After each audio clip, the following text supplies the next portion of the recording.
Okay, here's an American Fender Telecaster. I want to show you today the routine that I use when I'm setting up an instrument. This instrument came to me without any strings on it, and so I do not know about the truss rod angle. I do not know about the height of the action. I do not know about the nut. So I'm going to show you how I check that. First thing I want to do is make sure the guitar is in tune. I just changed strings.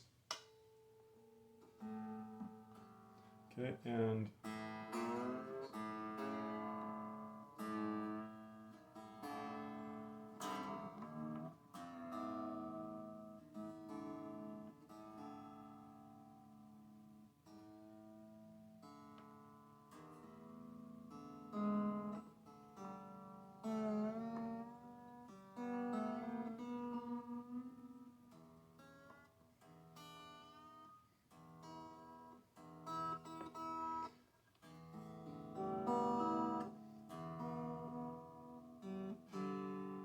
doesn't need to be perfect tuning for now, just really close.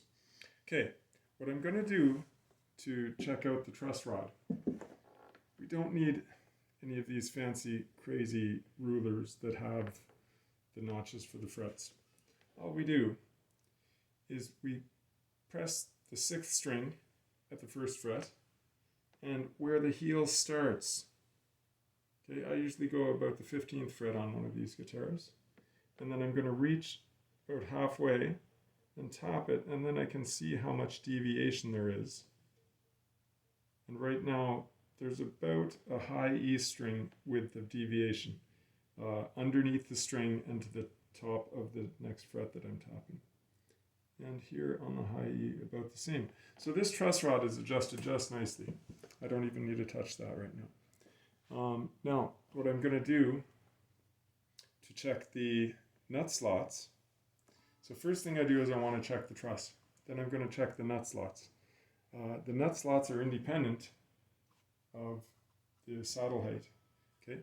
First thing we want to do is adjust the truss rod. I check that. I don't need to adjust it. If I did need to adjust it, the nice modern Fenders, you can adjust them from the headstock area rather than pulling the neck off or pulling it off the pick guard and adjusting it from this end of the neck, which is very problematic. So I'm going to fret the guitar on the wrong side of the 2nd fret. I'm going with the high E string now. Then I'm going to tap the string about halfway through the 1st fret, and I look for the deviation of height. I'm going to switch fingers. Maybe you can see. I'm going to press it there, and I look for how the string moves and how much space there is underneath the 1st string and between the bottom side of the 1st string and the top side of the fret. And that's pretty close. I mean, I could arguably cut the E string a little bit closer. That one's nice. This one's nice. That one's nice. If anything, they're a bit too low because they might be buzzy on if someone's playing the guitar with a heavy right hand. I'm going to check the high E string one more time. The E and the B strings I touch up a little bit.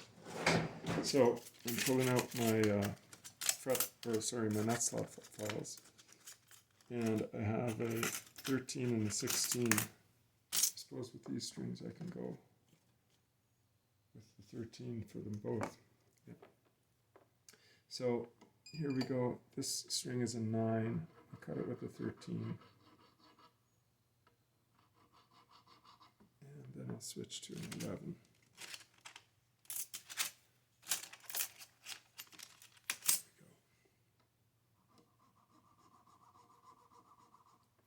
Now, when you first start cutting on a nut, you don't want to try and cut much because some bone or some plastic, it'll cut really fast and others will cut really slowly. So you want to go exploratory to begin, and then once you find out the rate of cutting, then you can usually make a good judgment. It's still a little bit higher than we need it to be. So I'm going incrementally because if I go past, then it just sucks. Don't go past. Don't cut it too much. Just don't.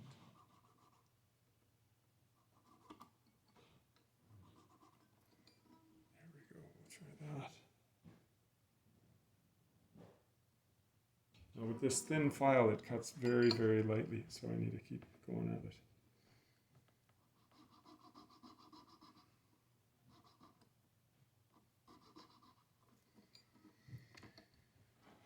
Let's see. There we go, that's where I want it to be.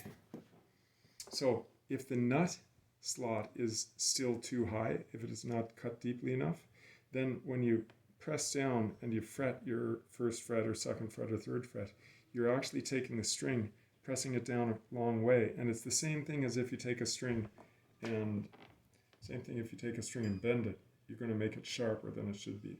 Okay, so that's why having the nut slots cut down as low as possible for the player's right hand strength is important. The right hand strength, what do I mean by that? It means some people pluck very, very lightly with their pick or with their fingers, and some people hammer on the guitar pretty hard with their right hand. If you're a heavier right-handed player, you tend to want to leave the nut slots cut a little bit higher, because the extra power in the hand can easily overdrive the string and cause buzzing for open string play. And this B string is still a little bit high. I'm going to cut it also.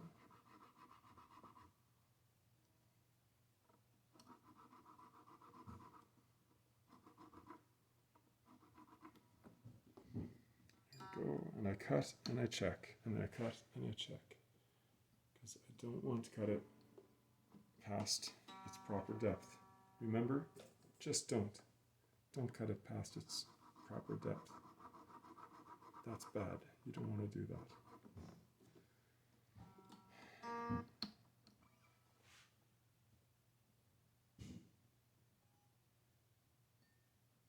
I'm going to give it just a hair more.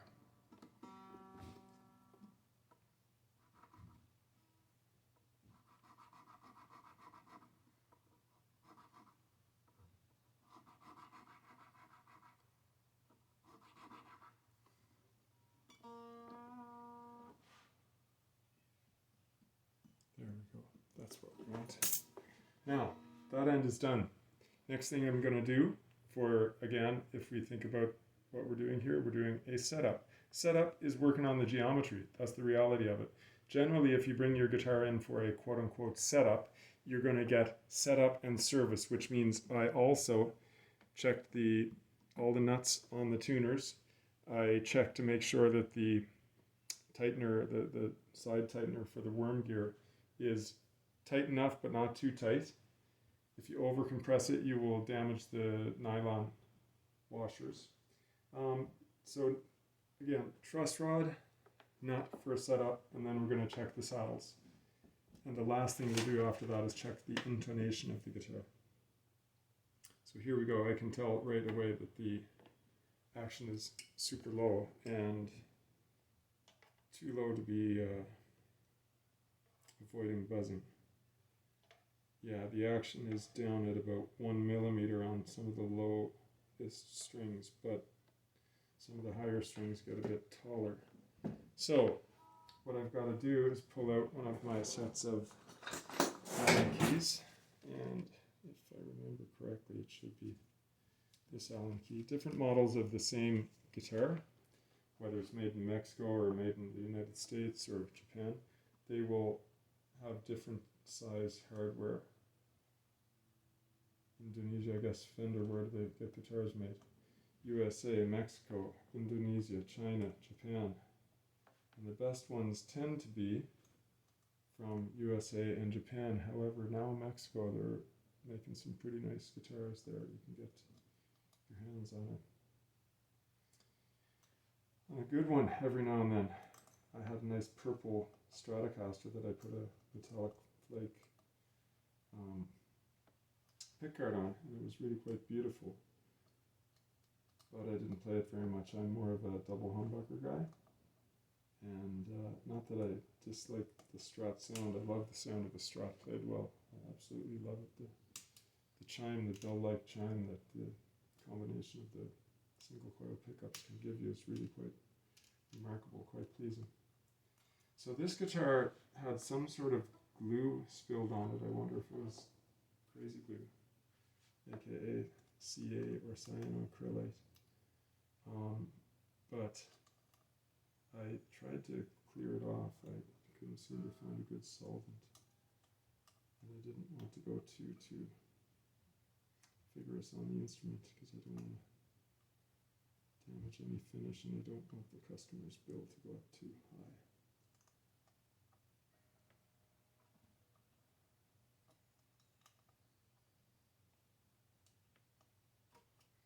Okay, so I had to loosen the strings here while I tightened, or while I raised the action, because raising the action is going to tighten up the string pressure and put it out of pitch, and I'll be fighting the string tension to raise the action. So I need to tune this up one more time.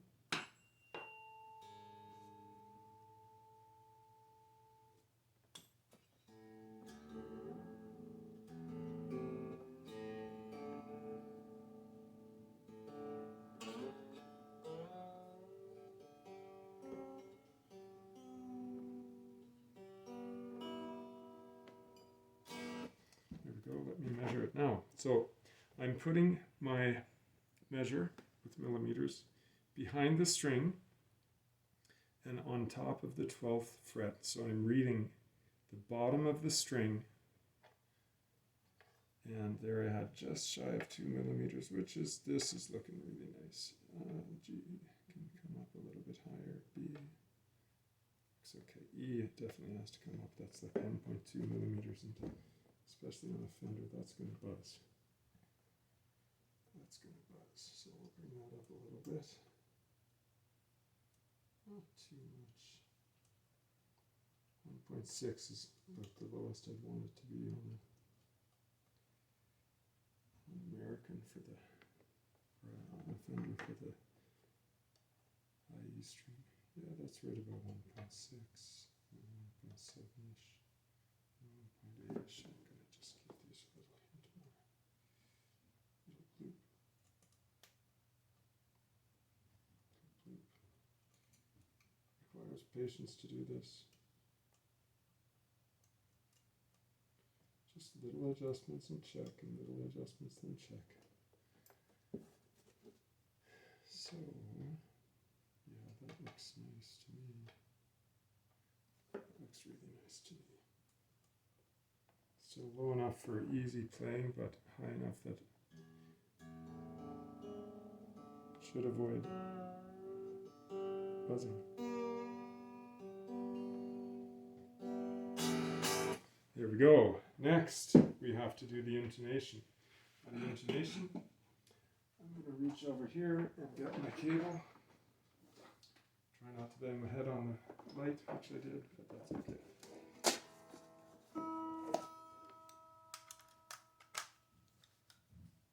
So here we go to turn it on. It's on guitar. And I like to go manual for doing intonation adjustments. Manual, first string E, note 7B, 6E. There we go, 6th string.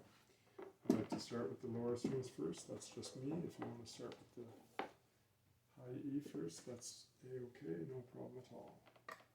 Now, biggest thing to mention about doing intonation adjustments is I don't recommend doing it with the guitar back down. Why? Because we don't play the guitar that way, and I can't prove this, I don't know, but I tend to have an intuition that suggests to me if the guitar is hanging this way, the intonation may be slightly different than if it's on its back. So I like to check the intonation in playing position with the guitar. Let's call it vertical. And what I'm going to do is I need to turn up pickups to both pickups, turn up the volume, turn up the tone. I'm going to play the 12th fret harmonic. And I'm going to put the needle as close to the middle as I can get it. Now, a string will flutter. They will tend to play sharp a little bit at first, and then they flatten out. I'm going to show you that. Hopefully you'll be able to see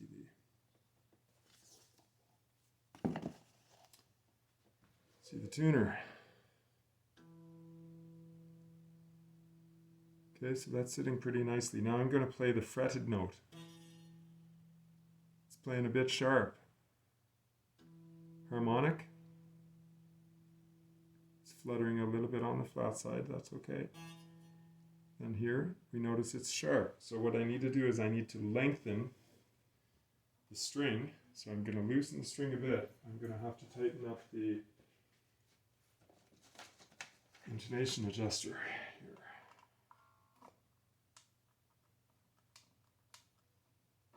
There we go.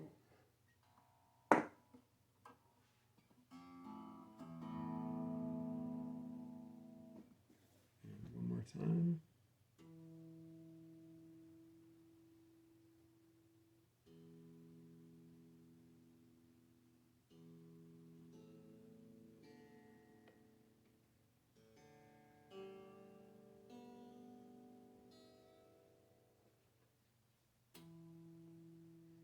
Harmonic, drifting sharp, fretted note, harmonic, drifting sharp, fretted note again, right on, and then drifting flat a little bit. So I over adjusted very slightly. So I'm going to go somewhat halfway in between the two. Now, the other thing to point out when you're doing an intonation adjustment is I don't want that phone call coming in right now. Okay. So there we go, that's sitting pretty nicely. It drifted a little tiny bit flat. A little bit sharp, but then drifted flat. There's the harmonic, sharp bit. There's the fretted note. So they're both drifting sharp and flat a little tiny bit. So it's good. It's on as close as we're going to get it. Another thing to point out is when we fret the note, we need to be careful not to push the string so that it's flat. Because there we go. There's that same note, 12th fret. Flat, and if I pull it, then I can make the same note sharp. So you need to be very, very careful that when there's the harmonic again, drifting sharp a little bit, right? And then here's the fretted note. It started out drifted sharp a little bit, not drifting flat. So yeah, you just need to make sure to press directly down onto the fret, onto the string, without squeezing it too much, and then you'll get the truest intonation adjustment that you can get. So from there, I just go on string by string, and once it's all done, then I have done the full setup of the instrument, which means I've checked the truss rod, that it's adjusted properly. I've checked the nut slots and corrected them if needed, and I checked and adjusted the height of the saddles as needed. And now I go through every single string and I check the intonation. Once that's all done, the guitar is all ready to go and the setup portion is complete. This guitar itself, just before I finish this video, this guitar itself had some electronics work that I did on the inside, just mostly a checkup, but there were a few things that were loose and needed some cleaning, some contact cleaner, etc. But the guitar is in top shape now. After I do the intonation, I'll give it a whirl on my amplifier just to check that everything's a-okay. But lovely guitar. Thanks for sticking with me this far, and post in the comments if you want to see any other videos. I'd be glad to work with you guys and post anything else that you have questions about.